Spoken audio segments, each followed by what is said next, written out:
Welcome back, treasure hunters. It's the Treasure Hunting Dad, and today I wanted to show you some different things that I found over the past couple months.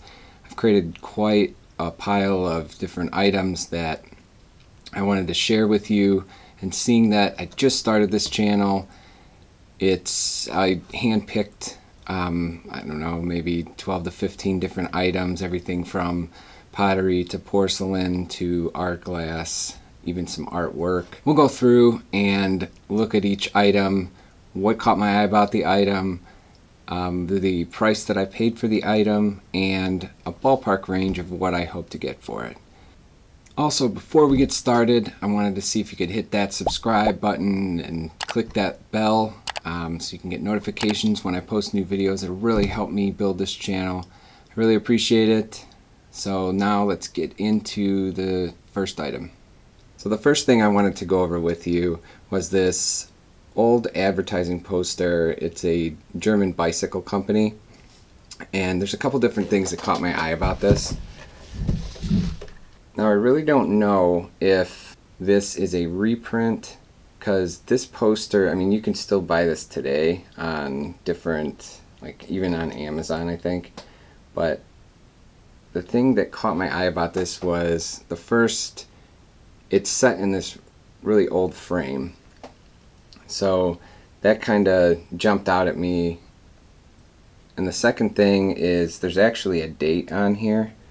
It says 1897. And I'm not sure if somebody wrote that in or it's actually part of the poster itself, but that definitely caught my eye. And another thing is when you flip it around, all the back is taped, but along with the tape on the back, somebody took the time and put this thick line of glue to kind of seal it in. And when people do things like that, it always kind of grabs my attention and makes me curious on why they went to such great lengths to protect what was inside this frame. It's not a modern reprint just because it's been glued into this old frame for a while. I didn't want to take this out of the frame, but I might have to get more information on the actual piece. One thing to note too, I don't know if I'm going to be able to catch this on video, but the poster stops where the red line is, so it's not, you know, a reprint of like a whole page or anything. I think I paid $10 for this, and you know, these can be very collectible, especially these old advertising posters. So if this is actually, and even if it wasn't printed in 1897, it still could be worth something, but it's definitely something that I'm going to need to do a little bit more research on. So I'll let you know what I find out when I do. I just gotta take the time and try and get this thing out without doing any damage to the frame or to the actual piece.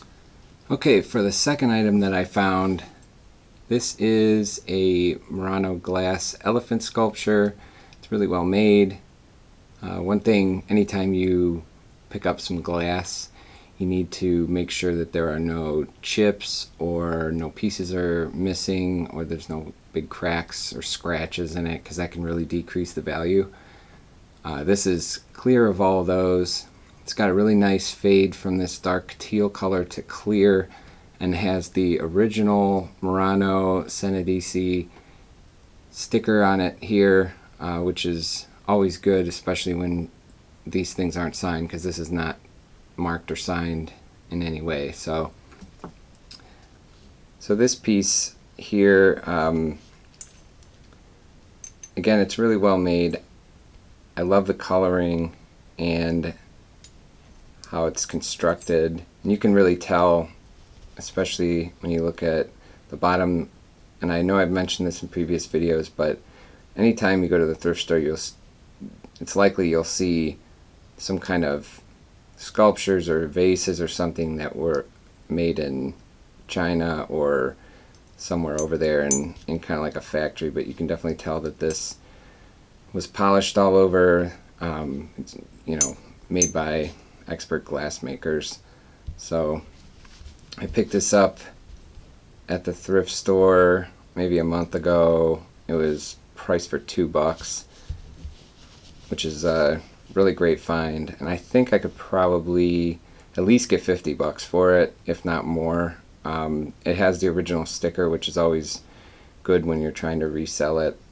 It just gives it that credibility. So cool little sculpture, very easy to ship. You just gotta make sure that the box is big enough so if the box does get crushed or mishandled, it's not gonna break it. But this would easily fit into a box with a bunch of bubble wrap and protection, so it'll be easy to ship, inexpensive, because Etsy does, this is where I'll post it, is on Etsy, and they give ranking bonuses or rank you higher if you allow free shipping for items over $35. So I always have all my items shipped for free on Etsy. So shipping is always something that you have to take in consideration when, you know, you're selling on there. So cool piece, definitely a good pickup for $2. The next piece I have here is this oval vase. It's got a cool crackle texture to it and the iridescent clear coloring. This also has the original sticker on the bottom. It's Pelly's glass out of Hawaii, and I was not familiar with this until I did a quick search on the spot. So there are, again, you know, no chips or cracks in this thing. It's always something, again, that you have to look for, but it's a really cool vase. I like, you know, the iridescence in the clear. It's not obnoxious or anything. Here you can see, you know, the coloring that comes out as the light refracts off of it. And the texture is really cool. It's got that crackle kind of feel to it. The top rim is nicely polished, and then here is the sticker on the bottom, Pelly's glass, and it is worn a little bit, but you can tell what it is. These sell for a range. Like I've seen some of these that actually look more like they're like lava styled. So in these cracks would be a darker color, and then it might be like a reddish tone to it, like the glass. Yeah, I think I picked this up for $5, and I know I could at least get 50 for it, but I'll probably price it a little higher because I saw some of these, you know, priced as high as like $125. I don't think I'd do that because it'd probably be sitting in the store for a long time, but maybe start, you know, between $60 and $75 and then knock it down or offer a sale if it doesn't sell in a couple months. Next thing here, this is an antique porcelain Taza plate. It's got 3 legs on the bottom and a hand painted scene of a couple here in kind of like a, I don't know, field, and there's some trees and stuff. It's very nicely decorated. All the rim is hand painted with flowers and has these gold accents, and this is in really good condition also. There's no chips or cracks or anything.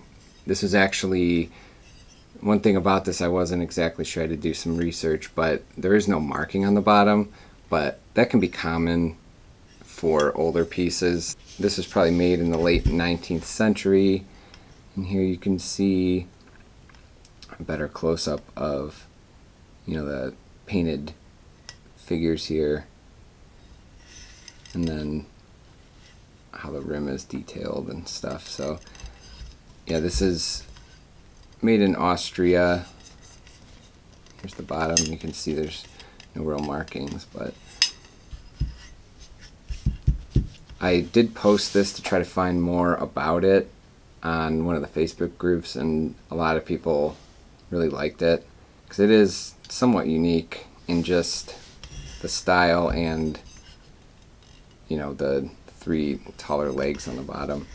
But This was $3, and I actually used an appraisal service for this to find out a little bit more about it, just because it was difficult to find out where it came from, because I mean, I didn't know if it came from France or England or what, just because again there was no marking. So they valued this to resell between $180 and $200. So I think I priced this at $125 maybe. I don't remember exactly, but since I only paid $3 for it, I don't mind if I keep having to knock it down a bit to sell it. But really nice, really nicely made piece. Good pickup. So for $3, this is a good piece of china or porcelain, and I think that it should sell fairly quickly. If not, I'll just keep knocking on the price, but I was happy to find it for $3. The next piece I have here I found a couple weeks ago, and this is an antique Safi Pottery. Safi Pottery is made in Morocco, and this is, you know, referred to as Islamic pottery. All this is hand painted, and it's pretty detailed in the coloring too. You know, it's green black with the white background. At first I thought there are a couple very small chips around the rim, but that really doesn't matter, just given the age of this. On the bottom you can see, you know, some crazing and stuff, but that is pretty common, especially with really old pieces. This was probably made late 1800s, early 1900s. They still make this pottery today, so if you ever went to Morocco, you know, you could still go and get Safi pottery, but since this is an earlier piece, it's obviously going to be more valuable. So now you can see the close-up of the details and the hand painting. And this is terracotta. It's all handmade. And then on the bottom, it's signed by the artist in Arabic. Obviously I have no idea what it says, but it just, you know, it's definitely a cool addition that it's signed. I'm not really sure what the RS is for. I don't know if that was, somebody wrote that afterwards, because when I was cleaning it, this doesn't look to be the paint that the rest is, but I'm not really sure. So here you can see the crazing and stuff, but that's not really a big deal. I got this for $8, and I think I listed it for 150. There are ones like this that are listed for double that, but I'm not really sure how popular these kind of items are. So we'll see how it does. I'm probably going to list this on multiple marketplaces. I've only listed it on Etsy so far, but I probably will list it on Cherish too. So this was definitely an eye-catching piece. When I saw it, you know, and I picked it up, I knew that was one of those things. I'm like, wow, this is pretty unique, because I hadn't seen something like this before at the thrift store. But I really like it, and we'll see if I can, how much I can get from my $8 investment. So that's the Safi Pottery handled vase, and now we'll get into next items that I found, which are this pair of bronze Victorian lion head bookends, and these are actually smaller than normal. Bookends are usually a bit bigger just because, you know, they have to hold books up, so they need to have, but these are still, you know, they need to have some weight to them, but these are still pretty heavy. They're solid. I've seen a couple different things. I've seen listings of these same bookends that say they're bronze, which the nose is like pretty rubbed off and it does look to be bronze, but I've also seen ones that say these are cast iron with like a bronze finish to them. So I'm not exactly sure, but either way they're pretty cool. Now you can see the close-up of these, and again these were made in the late 19th, early 20th century. They have, and this is called relief work. You can see they're a little bit worn, but they're obviously really old. I didn't want to clean these up too much because that kind of takes away from the piece, in my opinion. If somebody wanted to buy these and clean them up themselves, you know, go for it. But I'm not going to do it just in case somebody likes, you know, the older antique look. These are more decorative, just again because of the smaller size. You can see the backing on the bottom. It's super old and worn, but I'll leave that on there also. There is no markings to these, so it'd be really hard to come up with like a actual manufacturer and maker of these. But I got this pair together. They were $3.99 and I listed them I think for $125. I've seen on eBay there was somebody who listed one of these for $199, but I've also seen this pair listed for a lot less. But again, with eBay it's kind of difficult to tell. You don't know if they're the real thing or they're, you know, more modern remakes listed for less. So it's hit or miss. You know, doing research on eBay, you don't really know exactly, you know, what you're getting when other people are selling stuff. That's just the nature of the marketplace. But so anyway, these two antique bookends, I have sold numerous bookends. They're actually kind of collectible. People really like them for, you know, their living rooms or offices. I sold a pair of petrified wood bookends before that I picked up for $3 a piece.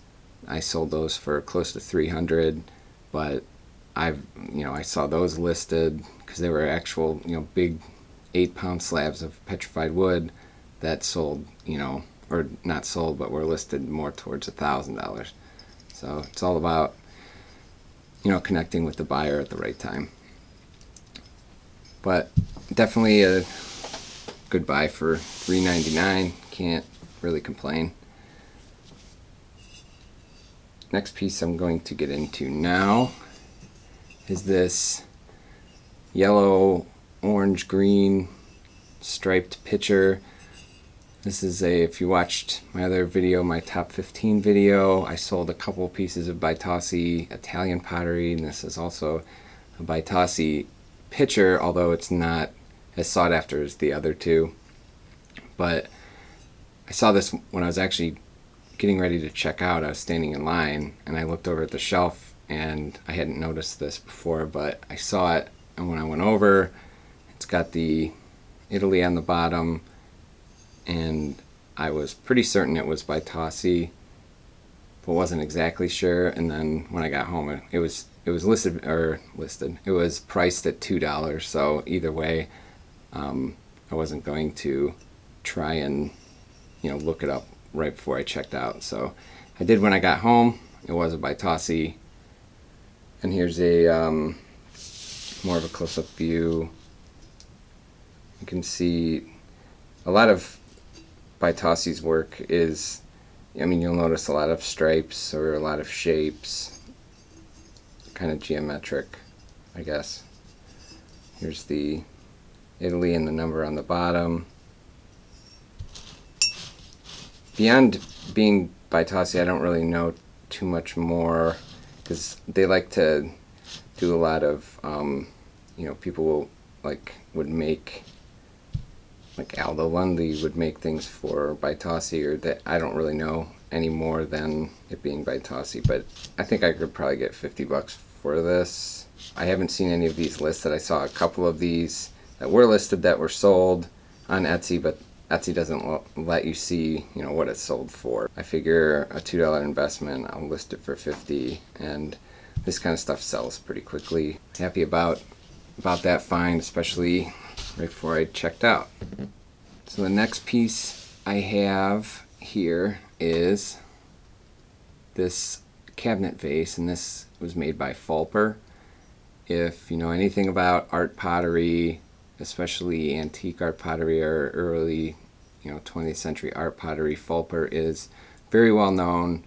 Their larger pieces, more elaborate pieces, can sell for a lot of money, like thousands of dollars. You know, this is a smaller, obviously smaller, what they call cabinet vase. 2 handles. This glaze is called moss to rose, obviously because it fades from green into this rose pink color.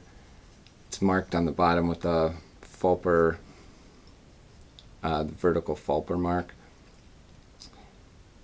All the marks indicate, like, Fulper has numerous types of marks. Some might be, you know, impressed, or where you can actually, like, textured, but that the marks help identify, you know, what time period they were made. And this was made, I think it was something like 1912 to 1928, or somewhere in that range, but it's in like superb condition. There's no damage whatsoever. You know, it almost looks brand new. I actually posted this on an art pottery group on Facebook to make sure, because I didn't know. I'm like, man, this really almost looks kind of new. I don't know if this is a reproduction, because I did find, you know, maybe over a year ago, I found a pair of Roseville pieces that ended up being reproductions, like made in China or something. So I didn't know if this was one, but, you know, everybody said, no, that's real. So that was a good thing for me. Here you can see some of the detail closer up. Good shot of the moss to rose glaze. And then here's the Fulper mark on the bottom. These kind of things are pretty rare to find at the thrift store. This is my first Fulper piece. I've been looking at the thrift store, different thrift stores for, you know, a couple years now, and this is the first Fulper piece that I actually found. So, and this was another one that I was about to go to the checkout line and noticed it, and obviously went straight for it because I didn't know if it was, you know, just by first glance. I wasn't sure if it was Fulper or Roseville, because I had found Roseville comes from Ohio, so I have found some Roseville pieces before, but nope, this was a Fulper piece. It was priced at $2, and I think I listed this to start just because these pieces of pottery are very collectible, but it was listed for $2 and I priced it, I think, at $175. So we'll see if it sells. If not, I have no problem with knocking the price down to like $150 or $125 to sell it, because obviously that's great profit margin. So I was really excited to find that, and it's up on the store now. So next piece I have here, now this piece here, I actually saw this at the thrift store and I was like, I don't really know. Passed it up. It was only $1.99. I don't know why I didn't get it the first time. But when I got home, it was eating at me, and this is part of the reason why I purchased the first item I showed you, that old vintage poster, is because I got home and it was eating at me that I didn't buy it, and I did some more research and then was kicking myself So I had to drive, and this thrift store is like 20 minutes away, so I had to drive all the way back there the next day. Luckily it was still there and I bought it, obviously. But this is a Unomi cup, Japanese. It's meant to hold hot beverages, and this is a Shino glaze, and you can see it's real thick with coloring behind it. For anybody, collectors of Japanese pottery, depending on who makes it, these are very collectible. There's some great Japanese potters that made these that sell for a lot of money. I've reached out to a couple different curators or people that are really know Japanese pottery and different marks and stuff. I had an idea of a couple different, just this is marked on the bottom. I have found some similar markings from a few well-known Japanese potters, but I haven't got any responses yet, so I'm still trying to verify exactly who made this. But even if I don't know who made it, this is probably worth anywhere from like $150 to $300. But if it was made by one of the famous potters, then it could be worth a lot more. I just need to verify it by an expert, which isn't always easy, but bother them enough, they'll respond at some point, hopefully. So now let's take a closer look. Here you can see the Shino glaze, how thick it is with the coloring behind it. And there are some different potters that really specialized in using this kind of glaze. And then the bottom, here's the marking. And again, I can't remember off the top of my head because I went through so many different Japanese potter marks and everything else. I can't remember exactly who, but I have it saved somewhere on my computer, so good thing for that. It almost has an octagonal shape to it a little bit on the bottom. But this was $1.99, like I said before, and I don't know how much I could get for it. I don't want to list it without knowing exactly who made it. Now, if they come back and say, no, that's definitely not this potter or that potter, then I'll probably just list it for a couple $100. Until then, it's a small piece, so I will store it away until I can get that clarification. That was one of the reasons why, when I'm curious about something and it's not a huge investment, especially $1.99, just buy it then. And if it's a worthless piece of garbage, I'll just redonate it to the thrift store. It's not a big deal. So now let's get into some different artwork that I found. I have a couple pieces that I wanted to share before I let you all go. This first piece here, and I'm going to try and get this on camera without a giant glare spot. So if I'm looking off to the side, it's because I'm making sure that you can actually see what I'm talking about. So this is a limited edition print done on batik, and this is done by Amos Amit. I don't know if that's the correct pronunciation of his name, but it's titled Sabbath, and this is numbered 334 out of 500. This artwork is pretty collectible.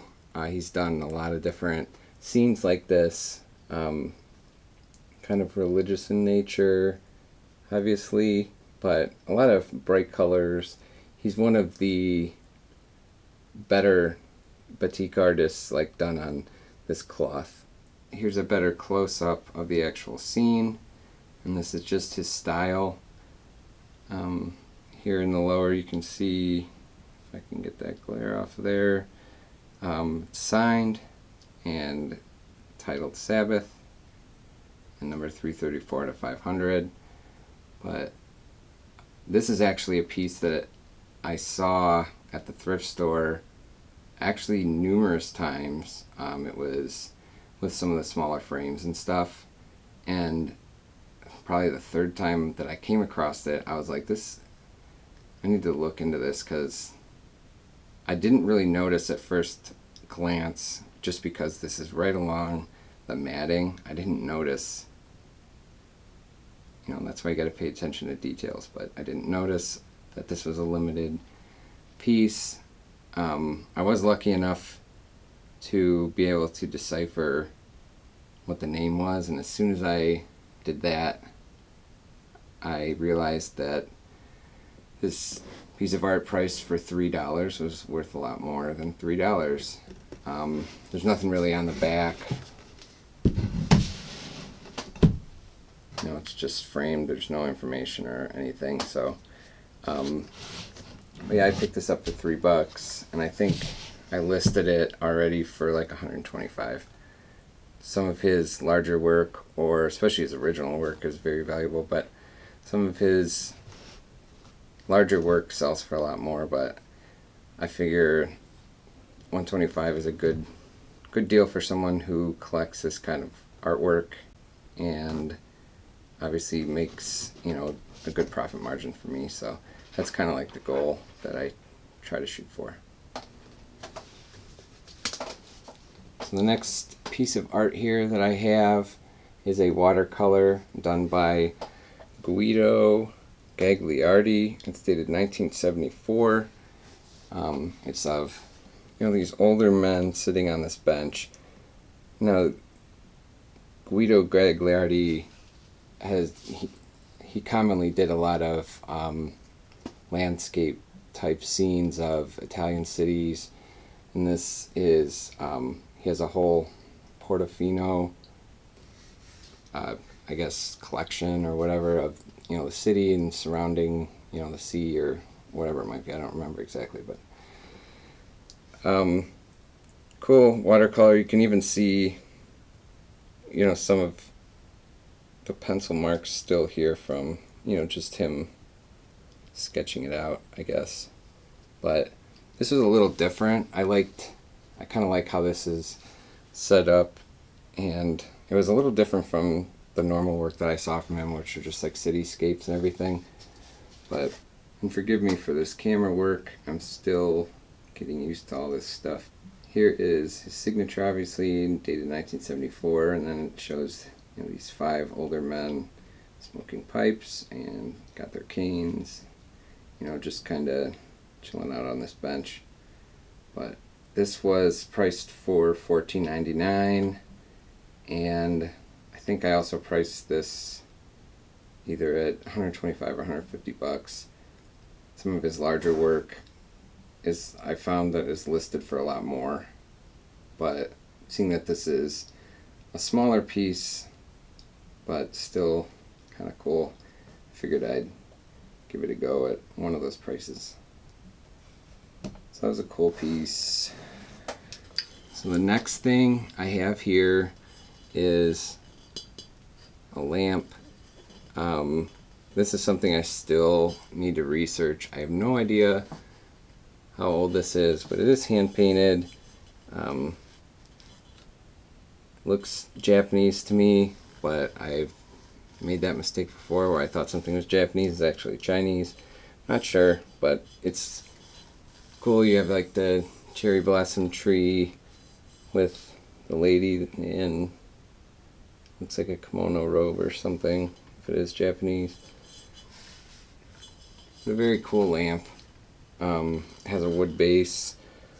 The plug is older, so